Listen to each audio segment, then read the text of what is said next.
Cette photo prise en juin 1942 présente le ministre de l'Intérieur du Reich allemand, Heinrich Himmler, et le futur président de la République de Finlande, Carl Gustaf Emil Mannerheim.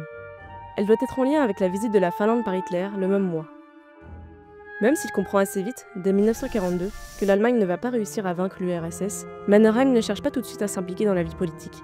Il préfère se concentrer sur la guerre, tout en gardant une image de figure neutre, capable un jour peut-être d'amener vers la paix. Sur son chemin, un interlocuteur, une figure qui marquera la Seconde Guerre mondiale, Heinrich Himmler. Il est l'un des plus hauts responsables du régime nazi. Très proche d'Hitler, il dirige la SS, une organisation paramilitaire redoutée, et joue un rôle central dans la mise en place de la terreur nazie. C'est lui qui supervise les camps de concentration et d'extermination, faisant de lui l'un des principaux organisateurs de la Shoah. Alors comment ce politicien, convaincu de l'idéologie raciale nazie, incarne-t-il la brutalité du régime jusqu'à sa chute? Aujourd'hui, focus sur Heinrich Himmler.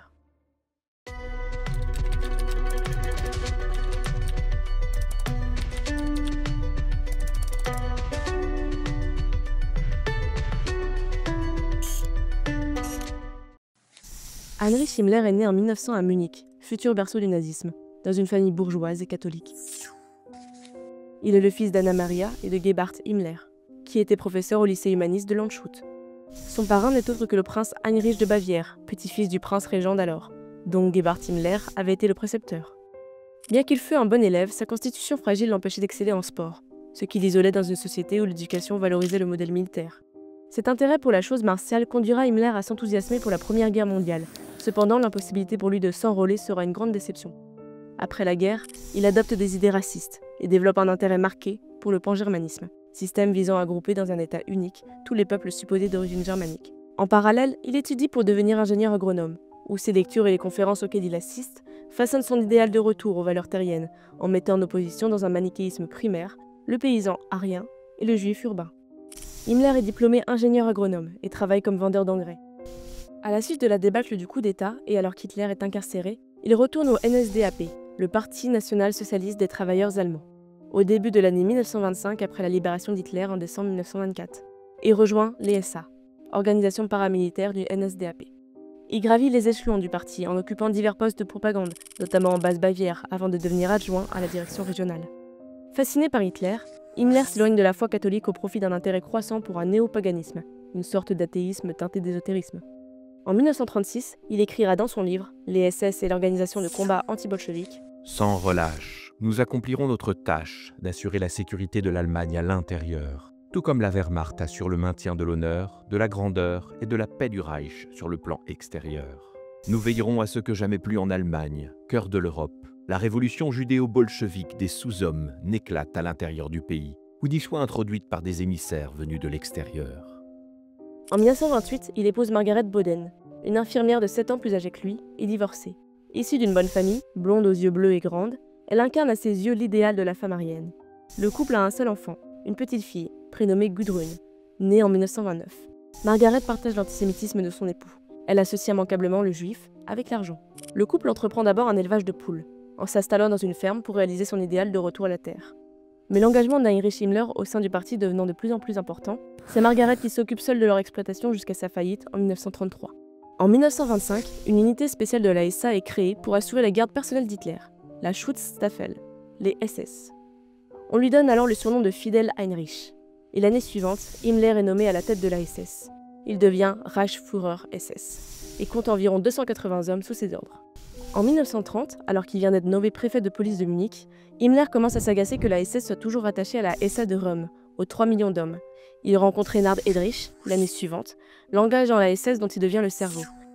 En mars 1933, peu après la cession d'Hitler, Himmler supervise l'ouverture de Dachau. Quant au SS, il se compte à environ 52 000 membres, alors que la SA en compte toujours 400 000. En effet, les critères de sélection des SS sont plus rigoureux que ceux de la SA. En outre, Himmler, pour distinguer les SS, le corps qui incarnerait le nazisme dans toute sa pureté, fait confectionner des uniformes par Hugo Boss de couleur noire. Dans son livre édité en 1936, il avait écrit « Je sais qu'il y a des gens en Allemagne qui se trouvent mal lorsqu'ils voient ces uniformes noirs. Nous le comprenons fort bien, et ne nous attendons pas à être aimés de beaucoup de gens. » La SA devient de plus en plus encombrante pour Hitler, puisque cette milice effraie l'armée, les conservateurs et les industriels dont l'appui est crucial pour la poursuite de sa politique. Le 29 juin 1933, à l'hôtel Anselbauer dans la commune de Bad Wisse, où se trouvent Ernst Röhm et d'autres responsables des SA, Hitler fait irruption avec une arme à feu à la main. C'est le début de la nuit des longs couteaux. Jusqu'au lendemain, des dizaines de responsables SA, mais aussi d'opposants au régime, sont assassinés, y compris Ernst Röhm, avec la quasi-totalité de ses dirigeants éliminés. Le binôme Himmler-Heydrich obtient une autre victoire en 1934 lorsque Göring lui cède les rênes de la Gestapo, la police politique de l'État nazi.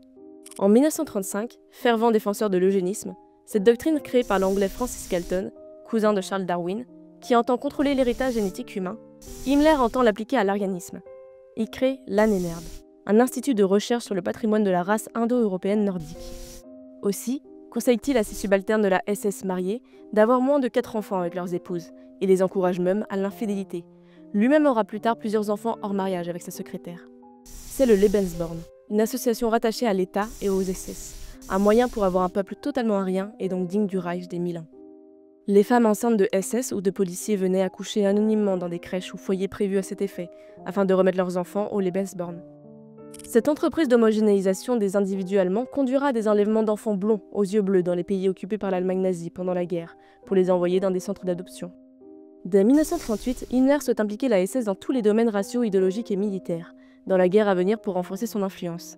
Ainsi, en 1939, la SS développe sa propre branche armée, la Waffen-SS, qui combat aux côtés de la Wehrmacht, l'armée du Troisième Reich, mais reste sous le contrôle du parti nazi.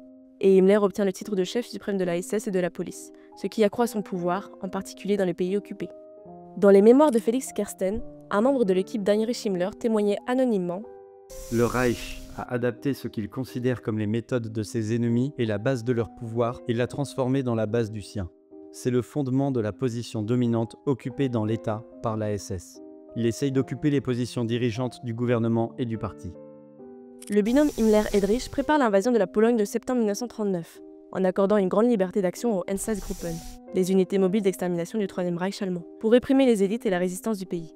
Himmler entend également se rendre lui-même sur le terrain, pour veiller au bon déroulement des actions de la SS, sans être entravé par la Wehrmacht. Mais les tensions naissent immanquablement entre l'armée allemande et la SS.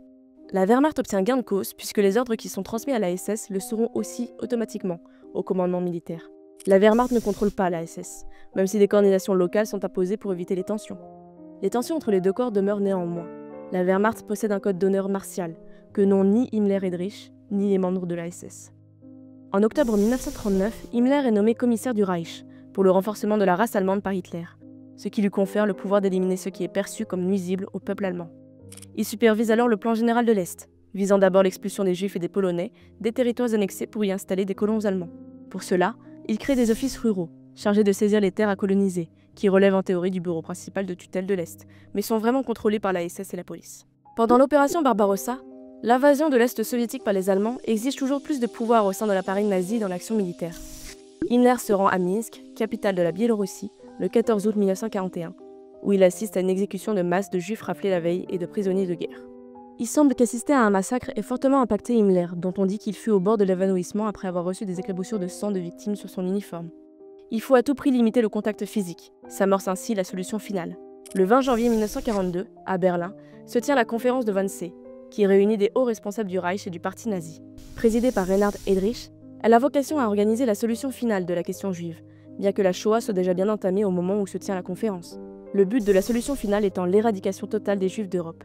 Les camps d'extermination de Belzec, Treblinka et Sobibor ouvriront en 1942, où les déportés seront amassés dans des chambres pour être gazés en groupe, limitant ainsi le contact entre les victimes et les bourreaux, comme le souhaitait Himmler. Il dira devant des officiers de marine le 24 avril 1943 « Éliminer les poux ne relève pas d'une conception du monde. C'est une question de propreté. De la même manière exactement, l'antisémitisme n'a pas été pour nous une question de conception du monde, mais une question de propreté qui sera bientôt réglée. Nous n'aurons bientôt plus de poux. » L'attentat contre Hitler du 20 juillet 1944, connu sous le nom d'Opération Valkyrie, lui permet de devenir commandant en chef de l'armée de terre de remplacement. Mais il sait également que la guerre est perdue pour l'Allemagne, et n'hésite pas à encourager les Allemands à s'enrôler pour l'armée. On accepte d'ailleurs désormais des hommes âgés comme des enfants. Il cherche à contacter les Américains et les Anglais par l'intermédiaire du comte Folke Bernadotte, vice-président de la Croix-Rouge suédoise. Mais Hitler apprend les projets de trahison d'Himmler le 28 avril et le démet de ses fonctions. Ces négociations avec les Alliés sont donc nulles et non avenues. Et malgré quelques tentatives pour entrer au nouveau gouvernement suite au suicide d'Hitler, ces échecs le poussent à fuir avec de faux papiers d'identité. Activement recherché par les Alliés, il est arrêté par le sergent Arthur Britton le 22 mai 1945 près de Bremervede. Inspecté par un médecin pour veiller à ce qu'il n'ait pas de pilule de cyanure sur lui, au moment où le docteur s'apprête à regarder sa bouche, il croque un cachet coincé dans une dent creuse et meurt 15 minutes plus tard.